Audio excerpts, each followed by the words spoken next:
What's up, music people? Welcome back to the channel. This is Raised by Hippies, and this is the first installment of my very first YouTube series all about women in the music industry. In my last video, I go into detail about what I'm going to be doing for this series, so if you haven't checked it out yet, feel free to go watch that one. And if you like my content, you're into music history, and you want to learn a little bit more about the contributions of women to the history of popular music, don't forget to like and subscribe. So let's get into it. The very first female artist that I'm going to be covering during this series is the incredible, the unsinkable Chrissie Hynde. You might have heard her name around recently because she's really heavily featured in the new docuseries by Danny Boyle about the Sex Pistols called Pistol. This fact caught a lot of people off guard because they weren't really aware of what huge role she actually played in that band and that movement in general. You know those Forrest Gump people? The people who seem to have lived through every great notable event from the last 50 years? That's Chrissie Hynde, most well known for being the frontwoman, singer, and songwriter for The Pretenders. Man, what a life this woman lived. Just the perfect age to have been there for some of the most defining events of the 60s, 70s, 80s, and 90s. Chrissie Hynde was from Akron, Ohio. Growing up, she was into music, traveling to and from Cleveland to see live bands any chance she got. When she was a teenager, she learned how to play the classical guitar. And after high school, Chrissie went to art school at Kent State University. She was among a few of the famous faces who on May 4th, 1970 were there to witness what would become known as the Kent State Massacre. The very same Kent State Massacre that Neil Young sang about in Ohio. President Nixon wasn't stopping the war like he said he was going to when he ran for president. He was escalating it. And students and young people everywhere were protesting. Chrissie was there during a protest in the streets near Kent State campus, setting garbage cans on fire and rioting with the others in protest against the United States Army and their move into Cambodia. Chrissie Hynde was there when the shots rang out.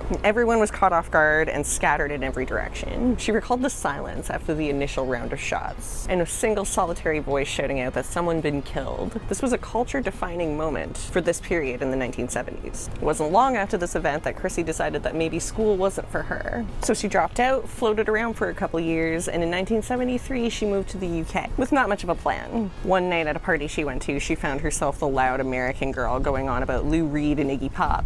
Up until that point, she hadn't met anyone who even knew who she was talking about. So when someone actually spoke up to respond to what she was saying for once, she was interested.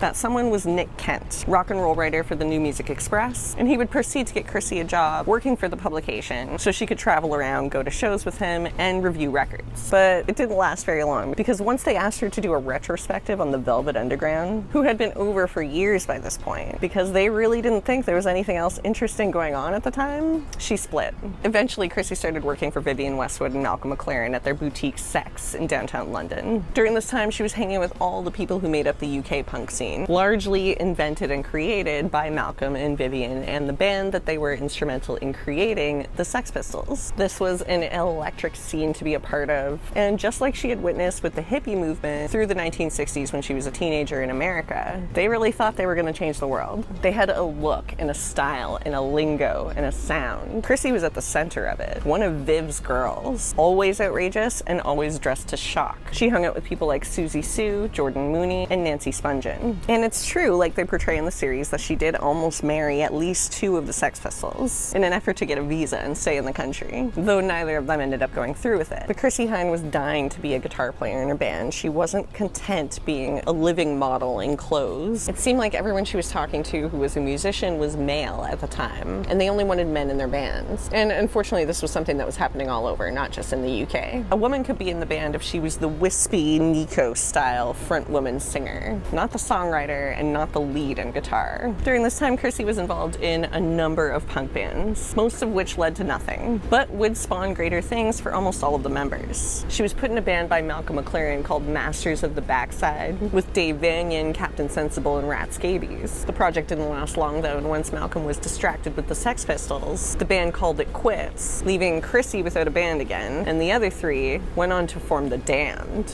In 1978, the punk scene was at its peak in London, and Malcolm McLaren and the Pistols were in the center of it. Friend of the scene and all-around cool guy Lemmy Kilmister of Motorhead was Sid Vicious's landlord at the time and was actually trying unsuccessfully to teach him to play bass. He met Chrissie and he helped her put a band together that would work with her. Her voice, but also her guitar playing and her songs. This band would become the Pretenders. The Pretenders started out strong. It was Chrissie in front as the frontwoman songwriter, with three English guys behind her: James Honeyman Scott, Martin Chambers, and Pete Farndon. They released their debut album in 1979, and it had songs like Stop Stop Your Sobbing, a cover of a Kinks song, and Brass in Pocket, which would be the 7th video played on MTV ever when it launched in May 1980. It was a huge hit for the band, reaching number 14 on the US Billboard charts and number 1 in the UK. The lyrics were pretty far out. Chrissie was singing about her own experiences with men in America and in the UK, and it was clever and it was bold. She talked about sex like a man. Even Brass in Pocket is basically a woman bragging about her sexual ability. It was brilliant, and it was her collaboration with guitarist James Honeyman Scott that would really transform the music into what the Pretenders became. Because when they started out, Chrissie was really pushing punk rock. It was what was in at the time. Honeyman Scott introduced a more melodic sense to her songs, giving them a more radio-friendly, softer vibe, without losing any of the original edge that they were made of. Meanwhile, after years of flings and casual relationships, Chrissie met and started dating Ray Davies of the Kinks. They met in a club in New York and they fell for each other instantly. During this time, she and the Pretenders recorded and released Pretenders 2,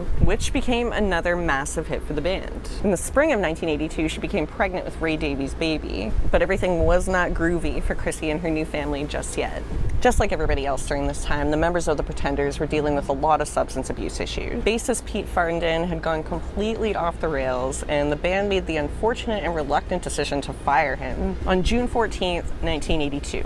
It shocked everyone when only 2 days after this event, guitarist James Honeyman Scott was found dead of heart failure due to cocaine intolerance. And so there were two. In July of 1982, Chrissie and drummer Martin Chambers got a couple of other session musicians together to create a band to record their new song, Back on the Chain Gang. The song was massive, their biggest yet, reaching number 5 on the US Billboard charts, and would eventually appear on the band's next album, which wouldn't come out until 1984. 1983 was one of those weird transitional times where it feels like not a lot is happening between chapters, if you will. Chrissie Hynde was being a new mom, but in April of that year, sad news would reach her doorstep once again when former bassist Pete Farndon was found by his wife deceased in his bathtub, having drowned after overdosing on heroin. Soon the Pretenders had a new lineup, a new album, and they were ready to go back on tour, which took them to Australia. Still with Ray Davies at this point, but nearing the end of their relationship. Chrissie met the singer of an up-and-coming band from Scotland called Simple Minds, named Jim Kerr. For these two, it was kind of love at first sight, and it wasn't long before Chrissie broke it off with Davies and married Kerr in May of that year, only a couple of months after they'd met. The couple were married for 6 years and had one daughter, Yasmin Kerr, who was born in 1985.